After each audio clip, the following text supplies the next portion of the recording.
G'day and welcome. Today I'm going to review the 5 books that made me want to become a writer.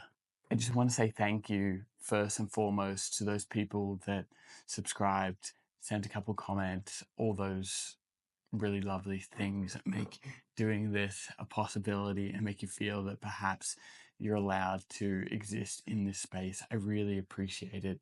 It goes a really long way. I know that you hear this all the time, but I do really appreciate any nice things that are said because this is hard and making anything is hard, and creating, whether it be writing, art, videos, YouTube, whatever that might look like, is not an easy feat to just turn up and do it.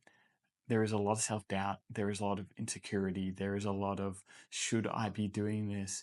And there was a couple of comments this week that made me go, okay, I'm going to give it a go, and I'm going to continue and get to my 7 videos and see how I feel about it from there. So thank you, I really appreciate it. Anyway, on to the 5 books. The first one is Tomorrow When the War Began by John Marsden.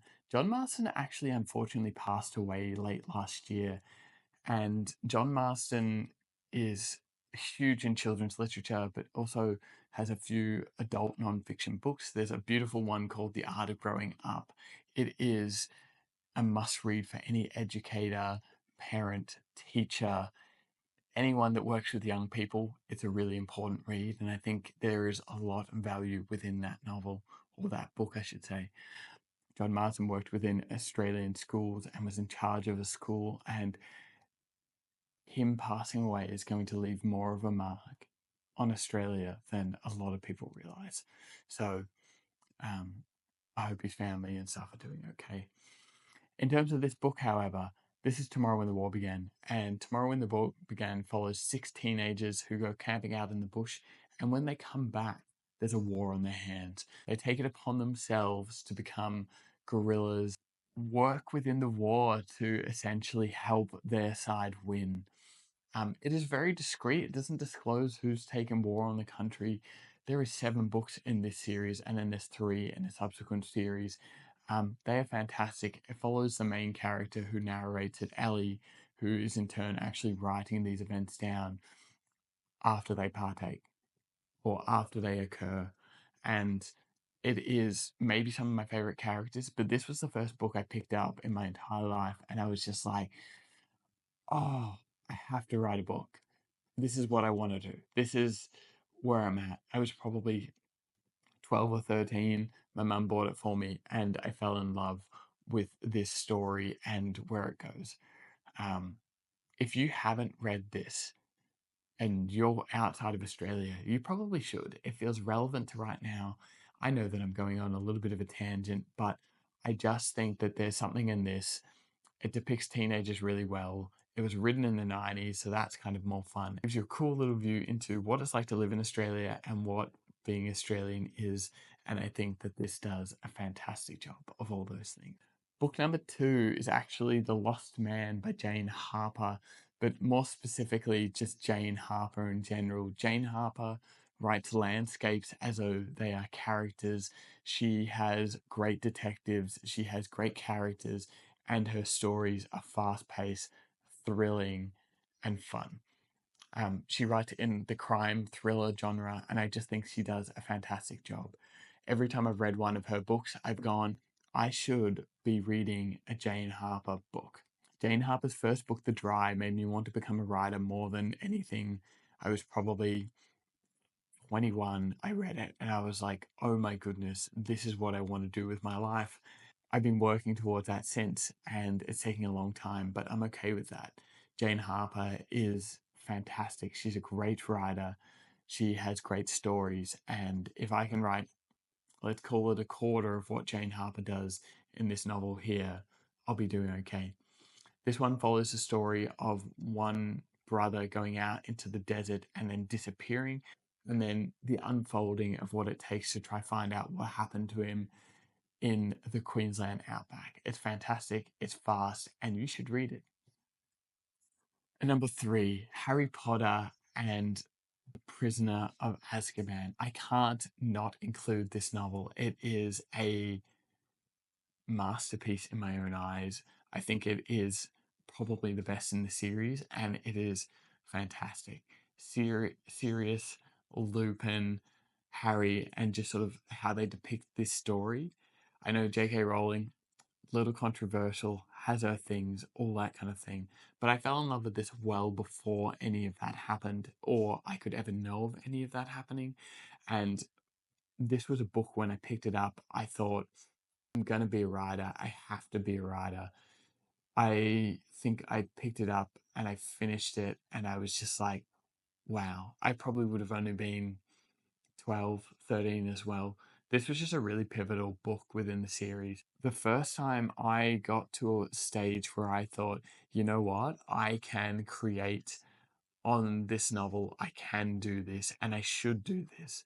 This was the first novel that I thought, it's going to be really hard, but you can do it if you put in the work. And I think that there's something to be said about that.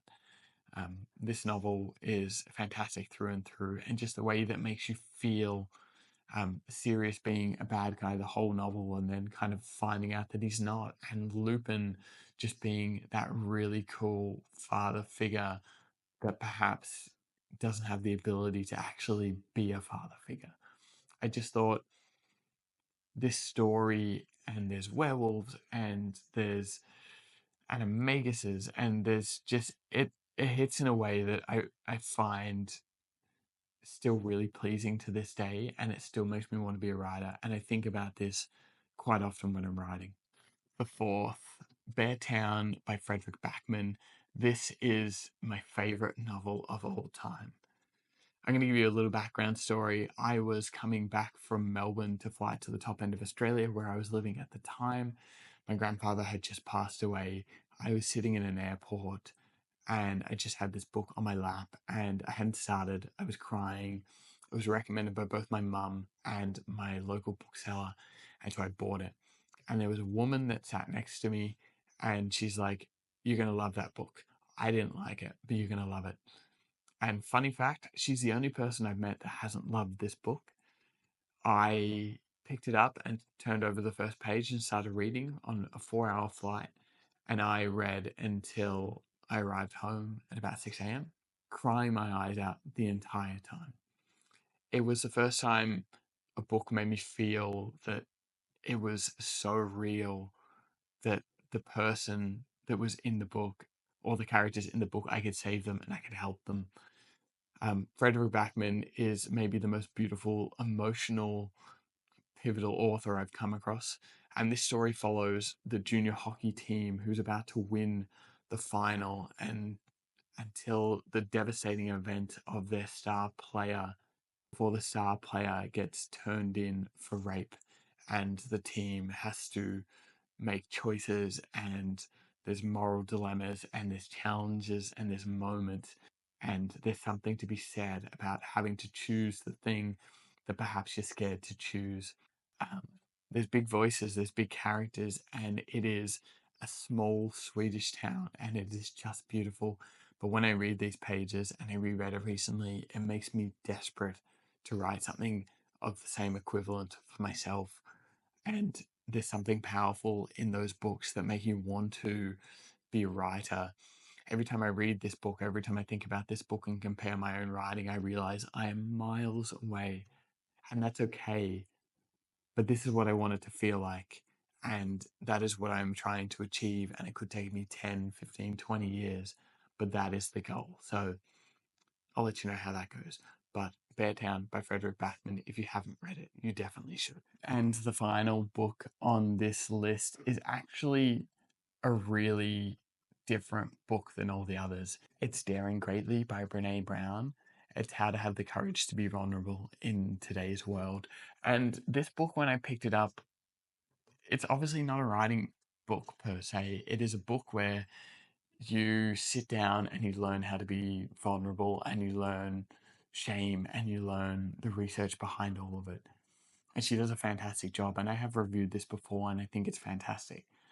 But what this did was it changed the way my brain chemistry worked. And for the first time ever, I thought perhaps actually I can be a writer. I picked this up in 2017 and I had dabbled with writing and I had done a little bit here and there, but not really. This was the first book that made me plunge into writing myself and putting out words and sharing it for the world to see. Brene Brown does a fantastic job at making you think about your own vulnerability and how perhaps that, after all, is a superpower. I would love to write something like this one day as well. But aside of that, I think I'll be more of a fiction writer. But this book right here was the first one where it gave me permission to be like, hey, you know what? You can do this too. And you should do this if you ever get the opportunity. So that's where I'm currently at. Anyway, they are the 5 books I'm sharing with you today that made me want to become a writer. Thank you for being here. If you're watching and you've got this far, I really appreciate it. I will see you back here next week for another video. In the meantime, I hope you get to pick up one of these books and enjoy that little bit of inspiration, that little bit of creation, and perhaps find a book that makes you want to become a writer yourself.